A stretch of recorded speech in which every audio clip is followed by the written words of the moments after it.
It is time for us to bring in Mike Cozzi with that check on sports. Good morning, Mike. Good morning. If you hear a whistling in the background, my one of my UPS battery backups is dying. So There you go. when it's so far back underneath our console that I can't get it while I'm on the air. So I've been telling people you have to put up with that sound in the background, and also if it finally dies before I get off the air, depending on what pieces of equipment are plugged into it, I might go off the air. But anyways, we'll leave it at that. Anyway, so hey, baseball is here. They are playing baseball, Mike. Yeah, good. That's a good thing. It is a good thing, and even though it's basically the first instances, it still brings you forward that they're going to allow people into baseball games. Yep. So it's just, I don't know. It made me feel a lot better when I saw the Yankees trot out on the field. I didn't watch the game, but when they trotted out of the field this past weekend, and I think that's good. It makes people feel better because this way they realize they can catch a cold and live. It's fine. And seeing people in the seats and watching my nephew play at Miami with people in the seats, it's a good thing. And people need to wake up and realize you can go outside. You're not going to fall down. You're going to be okay. Get out there and do things. Yeah. Just do what you're meant to do. Now, sad news out of the NFL, and this guy was very good. And one thing, CBS is the company that really formatted the NFL coverage the way it is today.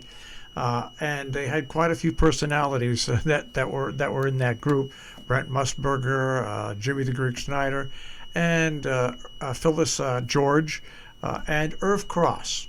And Irv Cross was always a gentleman, always never out. It just he passed away at the age of 81. Hard to believe that Irv Cross is 81.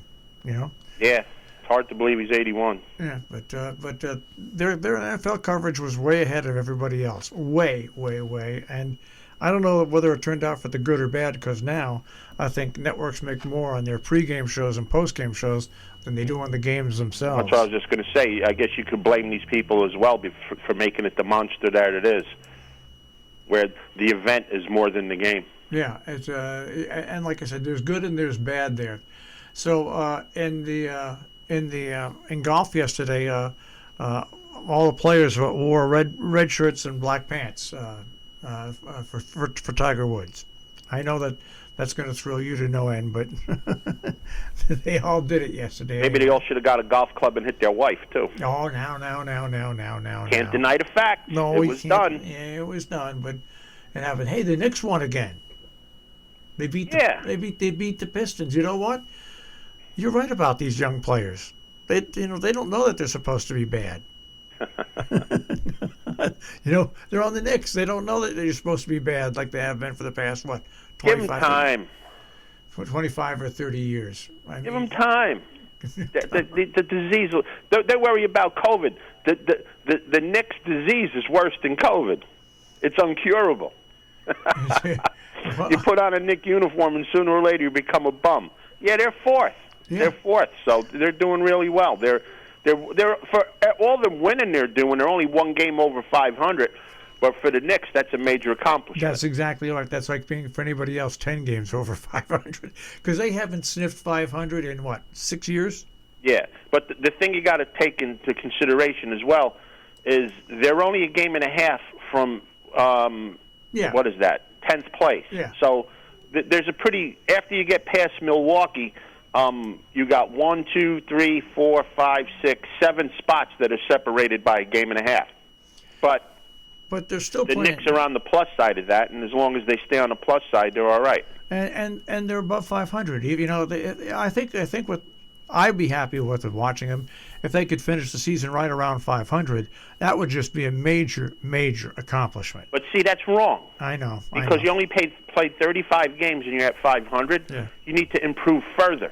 Yeah, you're right. You can't be settled at being 500. You have to be better. I don't know how many games they're playing this year. I really don't know, because as you don't know, I don't really pay attention to basketball, especially pro basketball. But if they're playing, say, 70 games, they're halfway home now. Yeah. They should look to go 10 games over 500. They should try it for the last 30 games, go 20-10. Not 15-15. And with the young players that they have coming from a winning program like Kentucky, I'm sure that's the mindset of those kids. So let's see what happens. All right, on to hockey yesterday. The Islanders shut out the Penguins 2-0. Like I said last week, I think the Islanders turned the corner. They're starting to play better now. They're beating teams that they should beat. And, let's see how that plays out. Again, I don't know how many games they're playing either because of what's going on. But the Islanders now are 11-6 with 4 overtime losses. They're only two points behind Washington, playing the same amount of games. So this team was pretty close to last place not too long ago, and now they're 1 game out of first.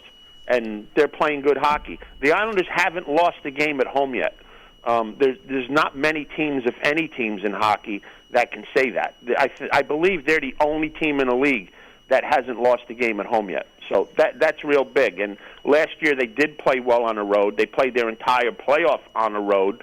So that'll straighten out for them too. And like I said last year, the Islanders are in position to do a lot of damage in the playoffs, and this year's no different. They straighten things out. They're playing well, and for the Islanders right now, it's all systems go. And the Devils lost to the Capitals. Yeah, the Devils lost to the Capitals, but we see that's the difference. We expect the Devils to lose because they really don't have much. They have a lot of young kids with the nucleus. The Rangers, the Rangers have 2 more games played than the Devils do, and they have 1 point more. Yeah. So the saga goes on for the Rangers of mediocrity at best. Okay, the NHL, they're playing a regular season of 56 games, and the NBA is playing a regular season of 72 games. I was close with 70 then. Yeah, you were close. So they're about halfway. Yeah, that's right. So 72 games. We'll see what happens. Yeah, because I saw the All-Star game advertised on TBS because I watch Family Guy and American Dad. It's the only thing on TV that makes sense. So I watch that every night, and I saw it advertised. So I kind of figured they'd have to be near halfway point. All right. How'd your racing do this weekend? Not bad. The Mac Dermata we did not score on, but on the in the 8th race, the Canadian Turf, we had the winner, Venezuelan Hug on top, and I think the horse paid like $12, so that was good. And in the Fountain of Youth, we hit the exact. It only paid $12. My top pick, Drain the Clock, ran second, tried to wire the field, but Shug McKay's horse, Greatest Honor, ran him down. Shug's got a real good horse here. In my opinion, I think he's much better than all the other 3-year-olds in training at this point, and he's the horse that you have to beat to win the Kentucky Derby. Like I said before, the mare of this horse, Tiffany's Honor, dropped a few Belmont winners, so the pedigree's there. The sire's by Tappet. He's put out some real good runners. So the breeding for the distance, the breeding in general is there for this horse. Gulfstream was speed favoring Saturday, and it looked like Drain the Clock was home when it were hitting the quarter pole, and Greatest Honor was way back. This horse just put on a real good move and won going away. So Shug's got another orb here. So I think Greatest of Honor is going to get the job done in the Kentucky Derby. You're going to get the leftist coast saying how great their horses are, and as things come out of left coast, I hope people believe it, because maybe we'll get 4 or 5 to 1 on Shug's horse like we did with Orb and win the Derby. So Derby's 2 months away because it's early in May this year. I think it's like May. It's either May 1st or May 2nd. So it's probably 2 months away from today. So it's getting close, and it will be in May, and there will be about 90,000 people at Churchill Downs, if not more. So racing world is coming back to life. Keeneland opens in a month. They'll have people at Keeneland. So all systems go with racing. And one more thing with racing. Yesterday, Monomoy Girl made her comeback race after the Breeders' Cup. This horse is a throwback. This horse won 50. If you look at her numbers, she won 15. She won 13 out of 15 races. Ran second to 2 she didn't win. One of the 2 she didn't win, she actually won and got disqualified at Parks in a race that was in 2018. And I do not think she should have been disqualified in that race.